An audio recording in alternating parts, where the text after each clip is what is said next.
I can't ever have Palm Sunday without hearing the Holy City, whether it's played, and what a beautiful, beautiful organ and piano duet you just listened to. Yes. It's either got to be played or sung, or else I don't feel like I've had Palm Sunday. But now the mood is going to change, because some of you aren't going to come to any of the events this week. And you're going to go from rejoicing on Palm Sunday to resurrection without experiencing suffering and death and crucifixion. And you can't have resurrection without sacrifice and death. The scripture that I'm going to read is a little different from the way I normally approach sermons, because I try to preach expository sermons where I explain, not necessarily always verse by verse in the sermon, the scripture that's read. But the scripture today will serve as background for the sermon that I wish to preach today. From Isaiah chapter 53. Who has believed what we have heard? And to whom has the arm of the Lord been revealed? For he grew up before him like a young plant, and like a root out of dry ground. He had no beauty or majesty that we should look at him. Nothing in his appearance that we should desire him. He was despised and rejected by others. A man of suffering and acquainted with infirmity, and as one from whom others hide their faces, he was despised, and we held him of no account. Surely he has borne our weaknesses and carried our diseases. Yet we accounted him stricken, struck down by God, and afflicted, but he was wounded for our transgressions, crushed for our iniquities. Upon him was the punishment that made us whole, and by his stripes we are healed. All we like sheep have gone astray. We've all turned to our own way, and the Lord has laid on him the iniquity of us all. He was oppressed and he was afflicted, yet he did not open his mouth. Like a lamb that is led to the slaughter, and like a sheep that before its shearers is silent, so he did not open his mouth. By a perversion of justice he was taken away. Who could have imagined his future? For he was cut off from the land of the living, stricken for the transgression of my people. They made his grave with the wicked and his tomb with the rich. Although he had done no violence, and there was no deceit in his mouth. This is the word of God for the people of God. Thanks be to God. When my 41-year-old son was little, we played a little game. And then when the grandchildren came along, we played the same game. Until now they say, Papa, we've outgrown that. But I would ask them, how much do you think your daddy, or in later years, how much do you think Papa loves you? This much? No. This much? No. This much?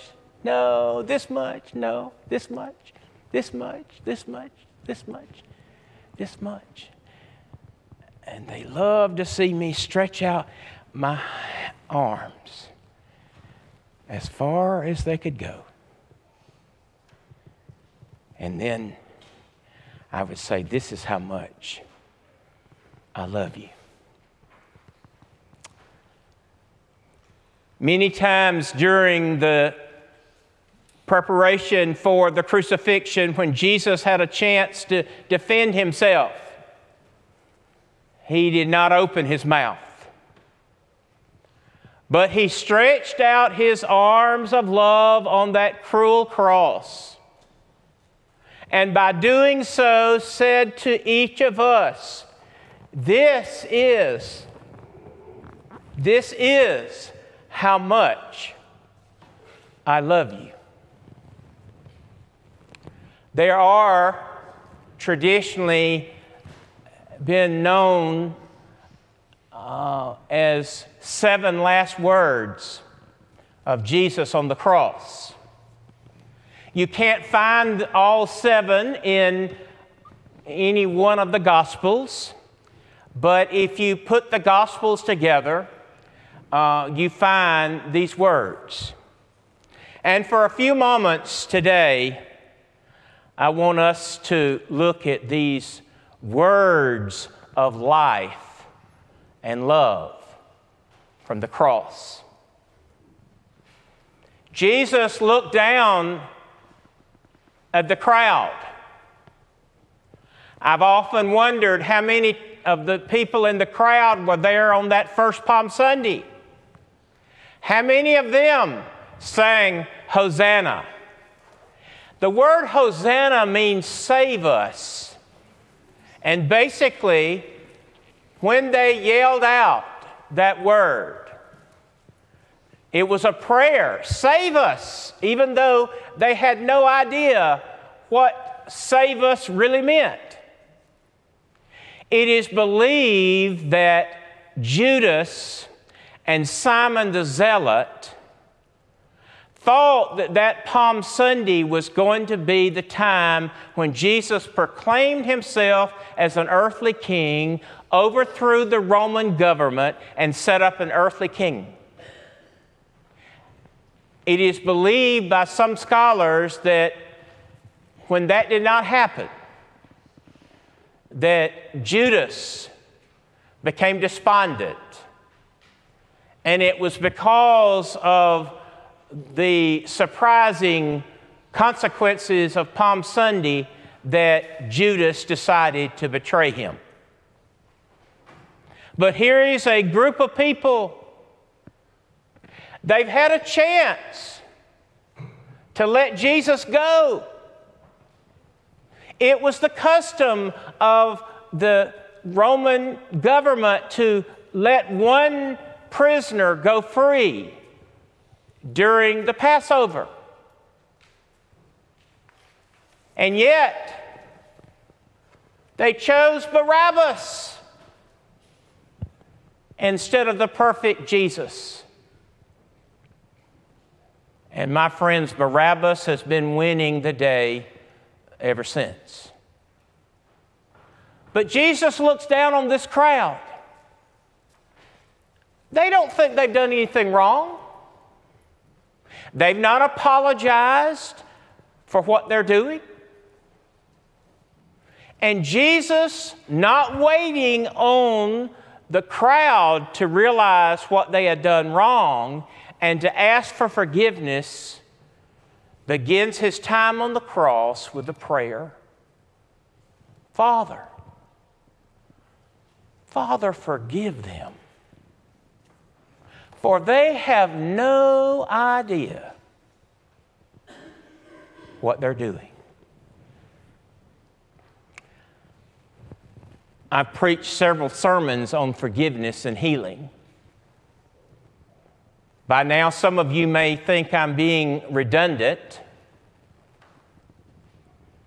in that I would ask us, how well are we doing at forgiveness? How well are we doing at loving those who have wronged us? How far along in the process of healing are we advancing? And I've said before that I believe that forgiveness is the hardest thing that we're asked us to do. And here in this word, Jesus gives us an example Of all things Jesus could have held against this crowd, all the wrong that they were doing. I mean, he had been despised. He had been rejected. He had carried the cross. He had been beaten 39 times. Up to the limit, 40 times it was believed that a human being would die by being beaten 40 times. He'd been beaten 39 times. If anybody had any reason to hold a grudge, it was Jesus. And yet he says, Father, forgive them, for they don't know what they're doing. Now, I could preach a sermon on each of these words, and yet we don't have time for that, so we'll move on to the second word. There are two people on either side of Jesus. The Bible refers to them as thieves. We don't know exactly what their crime was. But here they hung with Jesus on either side of him. One of the criminals joins in with the crowd. If you're really the Son of God, I mean, just jump off the cross. Ask God to help you just jump off the cross and remove yourself from the cross. Perform for us another miracle. If you're the Son of God. But then this other thief. We don't know what about Jesus caused this thief to think otherwise. But he's been looking at Jesus and he says to this other criminal, look, we deserve to be here. We're guilty of the crimes that we've committed. But this man, he hasn't done anything wrong. He's innocent. He doesn't deserve to be hanging on this cross like we are. And then he looks at Jesus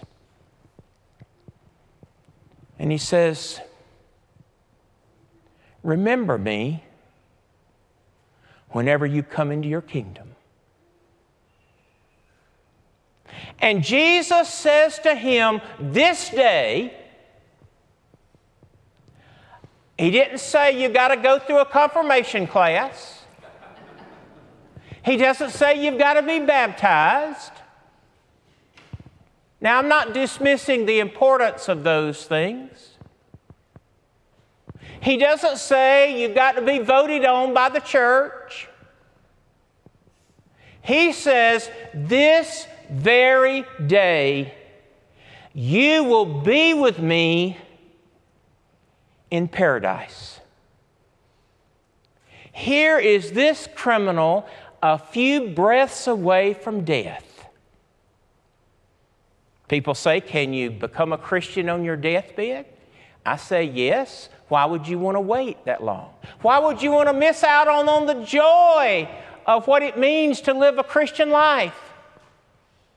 But yet here is this criminal at the very end of his life, who is promised eternal salvation, not because of anything he had done. It's really not fair, and grace is not fair. I mean, how can this person, look at all the good things we've done. Look at how much we've given to the church. How many years we've been coming to our Sunday school class. Oh, and the volunteer hours that we put into singing in the choir. Certainly, he doesn't deserve the same guarantee of salvation that we claim. And yet, as the hymn writer says, are we able to remember when a thief lifts up his eyes, that his pardoned soul is worthy of a place in paradise. Grace is amazing. It's far deeper and harder for us to understand, except it's freely given.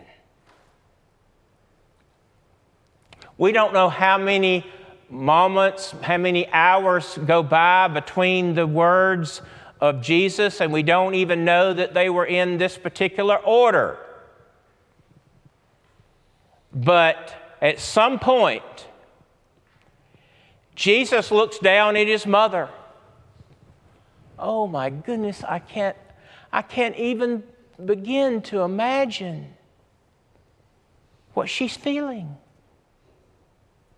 Was it a dream that the angel appeared to her and said, "You found favor in the eyes of God, and you're going to conceive a child.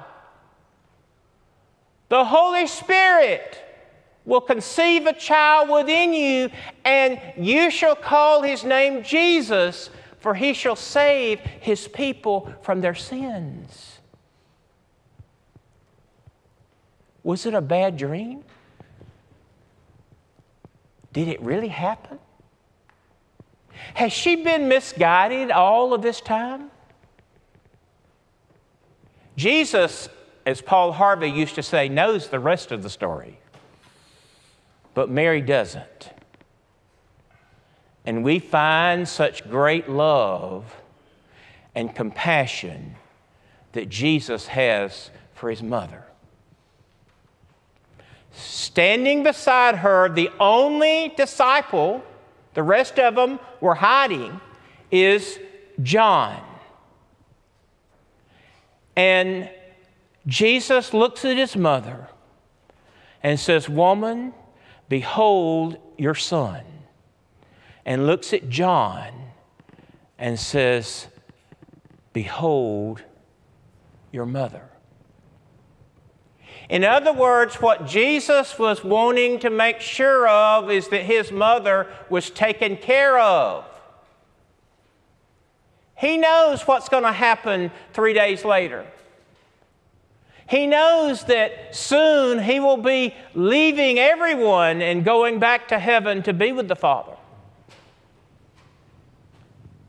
But he also wants to make sure that his mother is taken care of. When you visit the ruins of Ephesus, there is a house, or the ruins of a house, that has a sign on it that says the house of Mary. It is believed that John took Mary to live with him, took her to Ephesus, and took care of her until she died. John was faithful to carry out what Jesus was asking him to do. But the love that Jesus had for his mother. And then we have what could be seen as very horrible words, but as I've said to you before, it has become the one phrase of Jesus on the cross that has become my salvation. There comes a time when Jesus feels abandoned by the Father. Because you see, what happened on the cross is that Jesus took our sin upon him. The Scripture says, "He who knew no sin became sin for us." Every sin that you and I have ever committed and ever will commit, And every sin that has been committed by anyone who has ever lived or will live in the future was nailed to that cross. And when the Father looked down at the Son, He no longer saw His Son. He saw sin. And a holy God cannot look upon sin, and so there was a point to where Jesus felt both physically and spiritually separated from God. And He yells out, my God, why hast thou forsaken me? Now, there are some scholars who believe Jesus was simply quoting Psalm 22:1, and that He was just saying, my God, why hast thou forsaken me? Psalm 22, verse 1. I don't believe that. I believe that Jesus went through the ultimate for each of us. That we don't have to be separated from God because Jesus has shed His precious blood on the cross for us. But when I say it's become my salvation, there are times, and if we live long enough, there are going to be times, there are going to be circumstances that we experience that have no easy answer. And don't say to someone going through a difficult time, just trust in the Lord. If you have faith, remember all things work together for the good of those that love Him. I believe all of that. Except it's not time to use those when someone is going through a time of questioning. It is never wrong to question God. At least if you question God, you're having a conversation with Him.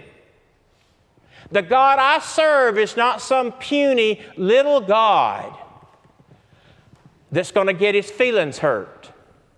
In fact, I think our God is too small. Our God is not big enough in our minds. And the God I serve is big enough to handle anything that we might throw at Him.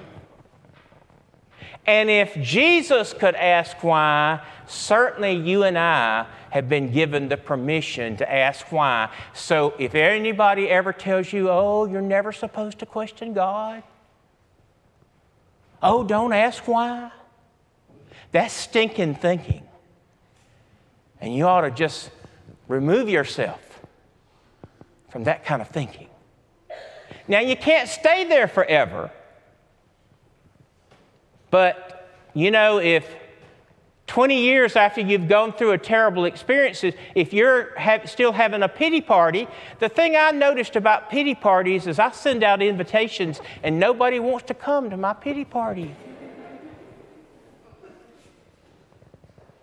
My God, why hast thou forsaken me? And then Jesus is beginning to feel all the physical ramifications of hanging there on that cross. His body has been stretched to its limits, and He is becoming dehydrated. And we see Jesus here in His total humanity. And He says, I'm thirsty. I'm thirsty. Think about that. The one who told the woman at the well that I have living water to give you. If you drink from this water, you will never, ever be thirsty again, is now reduced to the humiliation of begging for water. That's just how much Jesus went through for us. Well, the last two phrases quickly are words of victory.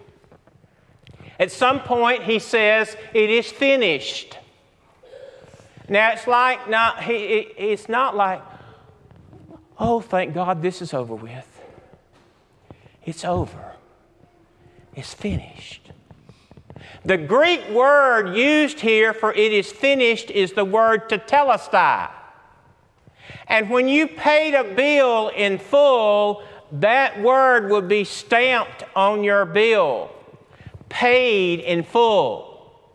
Or if you served a prison sentence, when the sentence was over, that word would be placed above your prison cell.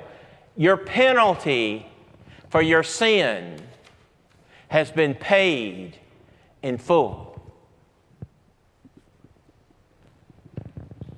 I've said in here before that the Old Testament is all about do, and the New Testament is done, done, done. Jesus accomplished for us everything that needed to happen for us to have our salvation. And it's a free gift. Jesus is saying it's a cry of victory. It is finished. The penalty for the sins of the whole world have been paid in full. You no longer need to work for it. You can't earn it. It's a free gift. And then, at some point, Jesus has come through all the questioning, all the anguish, and it's almost time for him to die. But he has one more word. It's the prayer that every Jewish child was taught to pray before they went to bed. Father, into your hands I commit my spirit. And that's where we have to go. Perfectly okay to ask why. Perfectly okay to question God, but you and I have to reach the point at some point in our lives to where we say, God, I still don't understand it. God, I still have questions about it. But I trust you. And I'm willing, even with my questions, even with my doubts, even with my uncertainties, I'm willing to put everything in your hands. Because the hands of Jesus are big enough and strong enough to carry every single burden that we might bear. Jesus, how much do you love me? I love you this much. Oh, how he loves you and me. Oh, how he loves you and me. He gave his life. What more can he give? Oh, how he loves you. Oh, how he loves me. Oh, how he loves you and me. Let us pray. Wonderful words, beautiful words, words of life and beauty, words that give us life, abundant and eternal. God, this week may we hang on to these words of Jesus as we remember how much He loves us. In the name of Christ we pray. Amen.